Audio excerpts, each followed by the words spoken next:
کتنے لوگ ہیں جو ہنس بھی رہے ہوتے ہیں، کام بھی کر رہے ہوتے ہیں، لوگوں سے بات بھی کر رہے ہوتے ہیں، لیکن ان کے اندر ایک خاموش جنگ جاری ہوتی ہے۔ امید بھی اللہ سے ہوتی ہے، لیکن بے چینی بھی ہمارے ساتھ رہتی ہے۔ اگر آپ نے بھی کبھی یہ کیفیت محسوس کی ہے تو آج کی گفتگو شاید آپ ہی کے لیے۔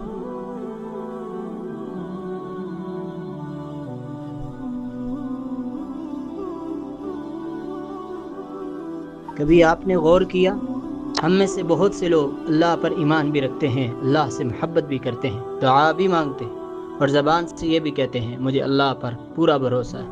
پھر بھی جب زندگی کی کوئی مشکل موڑ لاتی ہے تو سب سے پہلے ہمارا دل کیوں لرز جاتا ہے؟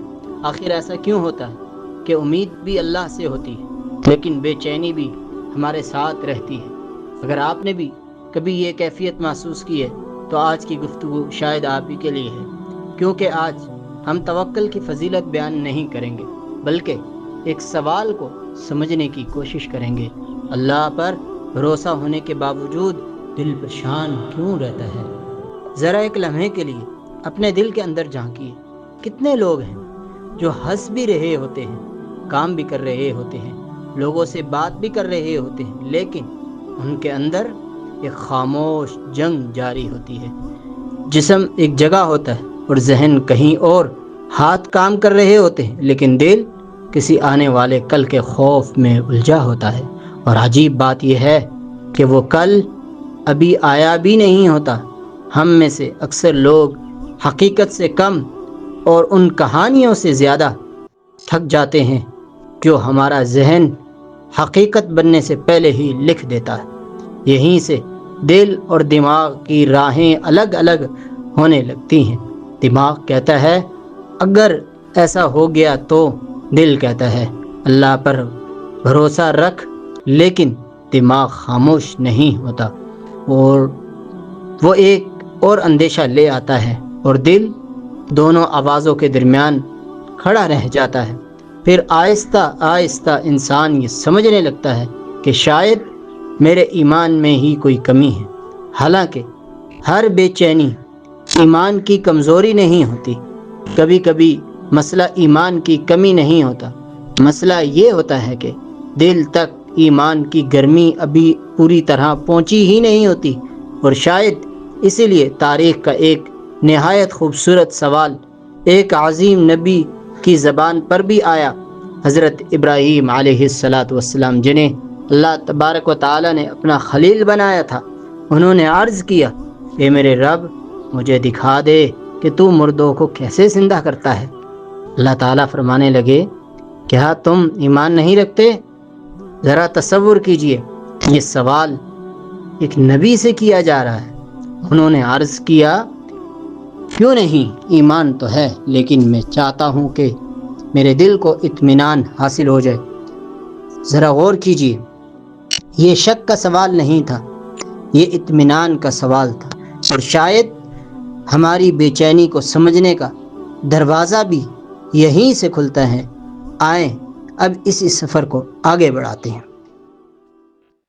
حضرت ابراہیم علیہ السلام کا یہ سوال صرف ان کا سوال نہیں تھا، یہ ہر اس انسان کا سوال ہے جو ایمان تو رکھتا ہے لیکن اپنے دل میں مکمل اطمینان تلاش کر رہا ہوتا ہے۔ اور شاید یہی ہمیں ایک بہت بڑی غلطی کر بیٹھتے ہیں۔ ہم سمجھتے ہیں اگر مجھے ڈر لگ رہا ہے تو شاید میرا ایمان کمزور ہے، حالانکہ ڈر لگنا اور ڈر کے مطابق فیصلہ کرنا، یہ دونوں ایک چیز نہیں ہوتی ہیں۔ خوف انسانی فطرت کا حصہ ہے، لیکن خوف کو اپنی زندگی کا رہنما بنا لینا، یہ وہ مقام ہے جہاں دل تھکنا شروع ہو جاتا ہے۔ اصل مسئلہ یہ نہیں کہ ہمارے دل میں خوف کیوں آتا ہے، اصل مسئلہ یہ ہے کہ جب خوف آتا ہے تو ہم کس کی بات زیادہ سنتے ہیں، اپنے خوف کی یا اپنے رب العالمین کی؟ ہم میں سے بہت سی لوگ اللہ کی قدرت پر شک نہیں کرتے لیکن اپنی قسمت کے بارے میں ڈر جاتے ہیں۔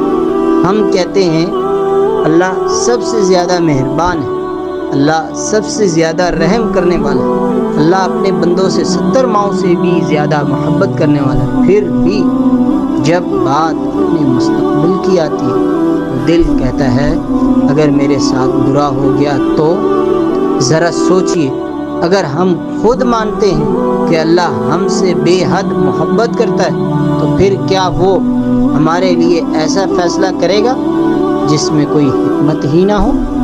شاید اصل مسئلہ یہ نہیں ہے کہ اللہ قابل اعتماد نہیں، اصل مسئلہ یہ ہے کہ ہمارا دل ابھی اس اعتماد تک پوری طرح پہنچا ہی نہیں، بلکہ بالکل ایسے ہی جیسے ایک بچہ اپنے والد یا استاد کی بات کبھی کبھی اس وقت نہیں مانتا کیونکہ اسے پوری حقیقت نظر نہیں آتی، بعد میں جب نتیجہ سامنے آتا ہے تو وہ کہتا ہے ہائے کاش میں نے بات مان لی ہوتی۔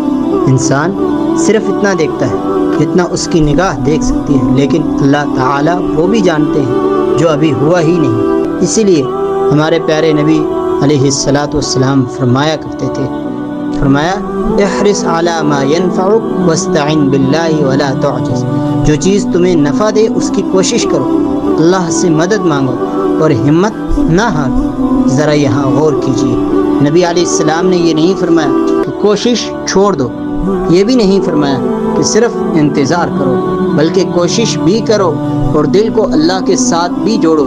شاید توکل کا مطلب نتائج کو چھوڑ کر دینا نہیں، توکل کا مطلب نتائج کو چھوڑ دینا نہیں، بلکہ نتائج کی فکر میں اپنے رب کا ہاتھ نہ چھوڑنا ہے، اور یہی فرق دل کو خوف سے اعتماد کی طرف لے جانا شروع کرتا ہے، اور یہی فرق دل کو خوف سے اعتماد کی طرف لے جاتا ہے۔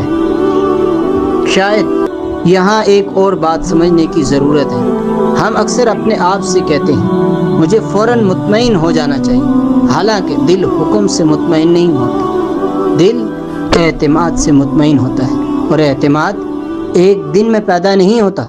جس طرح ایک پودا روزانہ پانی مانگتا ہے، اسی طرح دل بھی ہر روز اپنے رب سے تعلق مانگتا ہے۔ اسی لیے جب دل بے چین ہو تو صرف اپنے خوف سے باتیں نہ کیجیے، اپنے رب سے بھی بات کیجیے، اس رب سے جو آپ کے دل کو آپ سے بھی زیادہ جانتا ہے۔ ضروری نہیں کہ آپ کے پاس خوبصورت الفاظ ہوں، ضروری نہیں کہ آپ کو ہر دعا عربی میں یاد ہو، اللہ تبارک و تعالی آپ کی زبان سے پہلے آپ کے دل کو سنتے ہیں۔ کبھی تنہائی کا کوئی لمحہ ملے تو اپنے رب سے بات کیجیے، یا اللہ میں ڈر جاتا ہوں، میرا دل کمزور پڑ جاتا ہے، مجھے اپنے اوپر ایسا اعتماد عطا فرما کہ میرا خوف میرے فیصلوں کا مالک نہ بن سکے۔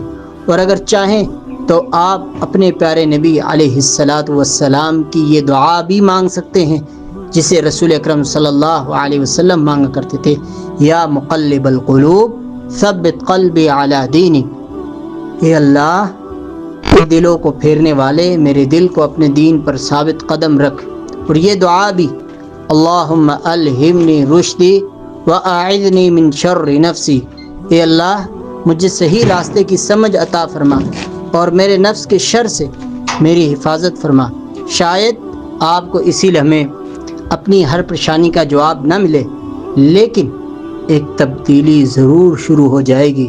آپ اپنے خوف سے باتیں کرنا کم کر دیں گے اور اپنے رب سے باتیں کرنا شروع کر دیں گے، اور شاید دل کے سکون کا سفر یہیں سے شروع ہوتا ہے۔ اگر آج کی گفتگو نے آپ کے دل میں کوئی سوال، کوئی امید یا اپنے رب سے قریب ہونے کی ایک خواہش بھی پیدا کی ہے تو اسے اپنے دل میں زندہ رکھیے۔ یہ گفتگو یہاں ختم ہوتی ہے، لیکن دلوں کو جوڑنے کا سفر ابھی جاری ہے انشاءاللہ۔ اگر آپ بھی اس سفر کا حصہ بننا چاہتے ہیں تو ہمارا ساتھ دیجیے۔ اپنا بہت خیال رکھیے گا۔ السلام علیکم ورحمۃ اللہ وبرکاتہ۔ پھر ملیں گے انروشہ امان کے ساتھ۔